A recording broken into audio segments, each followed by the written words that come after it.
ready when you have it. Okay, so Barry, I wanted to ask you about TED. Yeah. You're one of the most popular TED speakers. What happens after one of these TED Talks? Does anything happen? Does anybody change? Well, I don't follow people around, but the sense I have gotten is that, and especially one of the talks I gave was incredibly inspiring to people. I couldn't get over the reaction I got, but I also got a sense that within a half hour after the talk was over, it was over in their minds. And I was kind of giving them an instruction, like, go back to these companies you run and nurture wisdom, which is what I was talking about, in your employees. And I think if that second they were transported to their companies, they'd have done it. But of course they weren't. They stayed for the rest of the day at TED, and then they got on an airplane, and then they went home, and I think that was the end. So there's no follow-up, certainly no follow-up that's endemic to TED, and when I talk about this, I don't really provide follow-up, and at least the things I'm talking about, you don't teach people to be decent, wise, moral people. They have to practice it, and unless there's follow-up, then it all disappears. So my sense is it makes people feel fantastic and committed for about an hour, and then they go back to being who they were. Yeah, I get that. I attended one TED Global conference, and I really got the sense we were paid extras in the audience.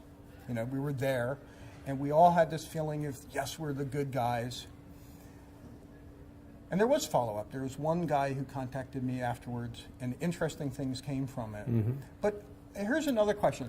It's hard for you to expect somebody to be transported right away. Say, okay, that's it. Barry gave me what I need. I'm not going to wait for the next talk. So let's imagine somebody wanted to manage that.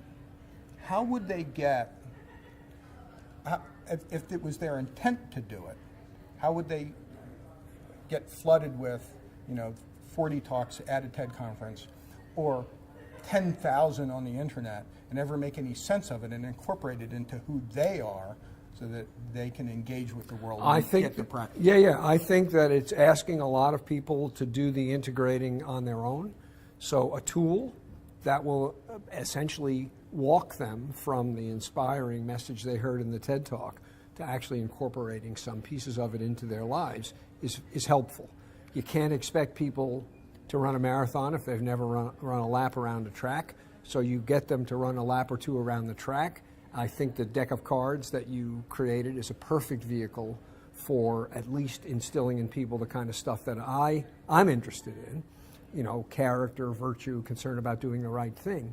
But what makes the deck of cards so powerful potentially is that it's a set of 54 specific questions that they need to ask themselves and answer. That's the important They are part. not, as it were, trying to figure out who am I going to be in the world.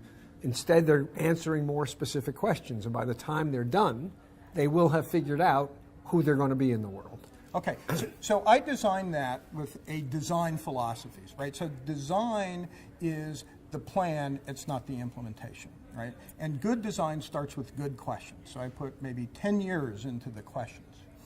And I think there's a good design to the questions. But here's if we start with the questions as a framework and you actually answer them, answering them isn't enough.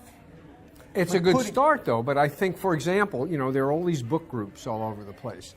And some people have decided to abandon the book group and do the TED watching group. So people watch 3 or 4 TED Talks and get together and talk about them. There's no reason on earth why there can't be a deck of cards group where people answer some of the questions and then get together and talk through their answers. And in that way, figure out what they still haven't figured out and maybe even help one another figure out how to implement some of the things that they have said. That's one way to do it. Another way to do it is to have employers who are sensitive to the idea that the issues the deck of cards raises are the issues they want their employees to have thought about, and then to introduce into the workplace a mechanism by which You don't simply answer the questions, but you then follow through on the answers to the questions. That's asking a lot of employers, but it's not an impossible thing to imagine. So I think you're right. Asking the right questions is the start. But if people are motivated to try to answer the questions, I think because they're so provocative and challenging, it ought to take on a life of its own, and they go through their day-to-day activities with those questions in mind, and it changes the way they interact with other people. It changes the way they interact with their work. So in that way, it becomes self-sustaining.